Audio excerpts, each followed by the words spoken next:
Assalamualaikum warahmatullahi wabarakatuh. Hari ini kita akan buat bika yang paling sederhana, tapi hasilnya lembut, berserat, dan kalau kalian cari bolong-bolong, ini dia bolong-bolongnya, menandakan seratnya sangat sempurna dan bagus banget ya. Ini caranya sangat mudah, anti gagal. Untuk itu ikuti tutorialnya sampai selesai. Sebelumnya jangan lupa like, subscribe, nyalakan lonceng aktifnya, juga komentar. Untuk resep dan komposisinya bisa kalian lihat pada layar ataupun kolom deskripsi. Ini kita mulai dari bahan-bahannya: tepung tapioka, tepung terigu protein sedang. Untuk takaran sendok seperti itu ya. Cembung aja, tidak jubung. 1 sendok itu 10 mg. Nah, kita gunakan 150 ml air dan 200 ml santan instan. Jadi satu kotak itu yang 200 ml, 4 sendok makan SKM, 50 gram margarin, lalu cairkan garam dan ragi instan, pasta pandan, 2 daun pandan, dan 3 butir telur. Untuk satu resep ini dapatnya banyak banget loh. Tapi nanti kita lihat ya berapa cup kita dapatkan. Nah, untuk tahapan yang pertama, daun pandannya udah dicuci dulu, kemudian kita simpulkan. Tadi sobek-sobek sedikit biar wanginya makin cetar. Masukkan garam, kemudian santan instan. Nah, untuk satu pack yang persegi ini, bentuk kotak ini 200 ml ya. Kalau kalian gunakan santan yang asli, totalnya semua 350 ml. Ini biar nggak terbuang, pasti banyak tuh bagian dalamnya. Kita tuangkan sedikit air, kemudian kocok-kocok pada kotak santan. Untuk pasta pandannya sesuai selera aja, nggak usah terlalu banyak. Ini kurang lebih 1 sendok makan, nggak full tapi ya. Nah, sekarang kita rebus dulu, aduk jangan sampai pecah sampai mendidih. Setelah itu sisihkan, tunggu sampai dingin. Lanjut ke tahap yang kedua, masukkan gula pasir, kemudian pecahkan 3 butir telur. Nah, kalau kalian ingin 2 kali lipat dari resep ini berarti dikali 2. Kalau ingin 1/4-nya lebih banyak lagi berarti kali 1/4. Jadi tinggal dihitung aja lah ya. Cuman kalau bisa ya sesuaikan aja dengan resep yang ada atau komposisinya. Sebenarnya yang paling mudah ya kalau mau dikali 2 kali 3. Jadi hanya tinggal dikalikan 2 aja. Kalau hanya ditambah sedikit, misalnya 5 telur, aduh itu susah juga ya ngitungnya. Pakai ilmu lain itu. Nah, sekarang kita masukkan 4 sendok makan SKM. Kalau kali 2 kali 4 kan gak masalah, udah genap. Tapi kalau cuman misalnya hanya ditambahkan 1 telur lagi jadi 4, itu kan membaginya PR banget ya. Nah, sekarang kita masuk ke tahap yang ketiga. Ini tepung tapioka, kita campurkan juga dengan tepung terigu protein sedang, ragi instan. Bahan kering ini kita aduk dulu sampai tercampur rata. Nah, ini udah semua. Dan santan tadi udah dingin, jangan panas ya karena nanti raginya akan mati kalau kita masih panas. Atau kalau anget masih ragu, tunggu aja deh biar agak sampai suhu ruang sedikit. Kalau raginya mati tidak akan mengembang, artinya tidak akan terjadi proses serat atau bolong-bolong saat dibakar. Sekarang kita aduk sampai adonan ini halus, tidak ada lagi tepung yang bergerindil. Nah, sebenarnya untuk pembuatan bika ini bisa dibakar di kompor, di oven apalagi, ataupun dikukus. Hasilnya itu akan tetap bersarang asalkan kalian tepat membuat adonannya.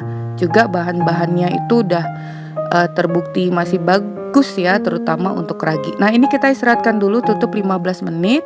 Lanjut ke tahap yang keempat. Setelah 15 menit, ini dia adonan tepungnya.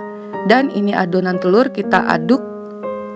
Oh ya, adonan telur ini kita campurkan dengan gula jangan sampai dikocok berbusa ya. Jadi hanya diaduk rata aja. Kemudian masukkan adonan tepung, kemudian aduk balik lagi. Jadi ingat tadi Mama Eji lupa menambahkan saat mencampurkan gula dan telur itu tidak dikocok tapi diaduk rata aja. Kemudian masukkan margarin yang udah ditimbang kemudian dicairkan. Untuk aman dan cepatnya mencairkan margarin, masukkan aja di rice cooker itu yang udah warm, hangat, sebentar nggak lama kok udah mencair. Nah kemudian kita tutup, istirahatkan selama 1 jam. Setelah 1 jam kalian akan lihat busa-busa seperti ini, artinya raginya aktif ya. Banyak terlihat buih-buih yang kecil. Nih, ini kita aduk balik secara berlahan. Bagian atas yang menguning itu semburat dari margarin sepertinya. Nah, ini kita harus aduk dulu. Aduk balik pelan-pelan. Lanjut ke tahap yang kelima. Ini loyang atau cetakan sebelumnya kalian olesi dengan margarin dan akan kita panaskan bersama dengan panci. Jadi loyang apapun itu harus diolesi margarin, kemudian dipanaskan bersamaan dengan pancinya juga. Pancinya boleh panci apa aja. Kita siapkan tungku, kalau bisa tungkunya ditumpuk 2. Nah ini kita tutup dulu untuk dipanaskan kurang lebih 5 menitan. Nih api kompornya kecil aja, tungkunya kalau bisa ditumpuk 2 ya, ambil tungku dari sebelah. Kita panaskan wajan dan cetakan seperti ini. Jadi tahapannya kalian harus ikuti, cermati secara keseluruhan, gak di skip-skip sih sebenarnya ya. Jadi tidak hanya asal memanggang atau menaruh adonan, tapi ada juga tips-tipsnya.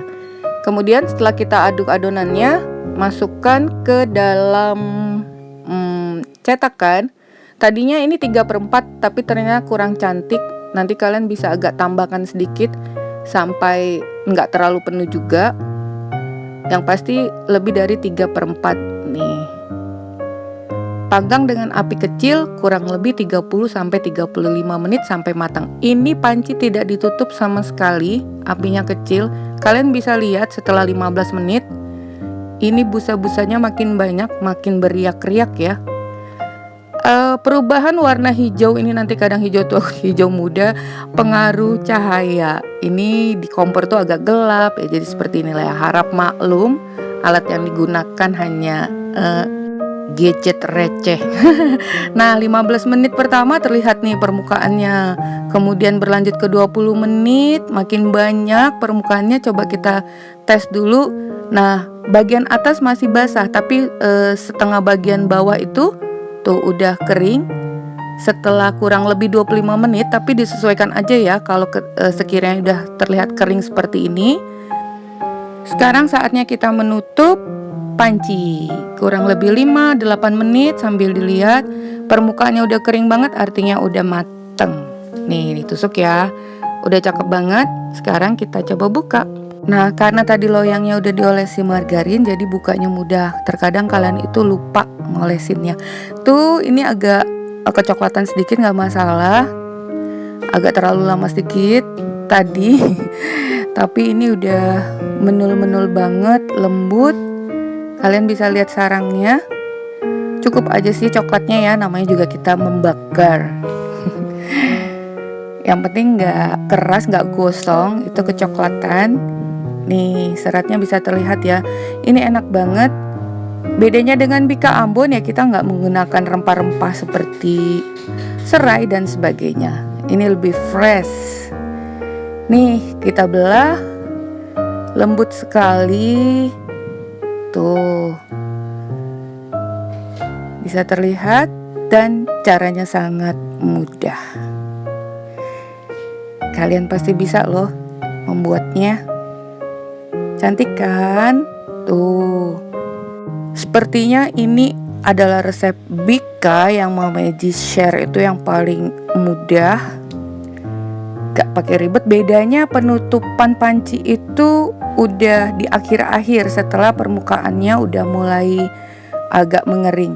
Kalau bika-bika sebelumnya itu kan hanya sekitar kalau udah berbusa-busa segera tutup. Tapi cobalah dengan cara yang ini. Nih cantik banget. Untuk loyangnya bisa kalian sesuaikan mau loyang besar atau yang kecil-kecil lagi. Ini dia hasilnya. Permukaannya lebih sangat beriak.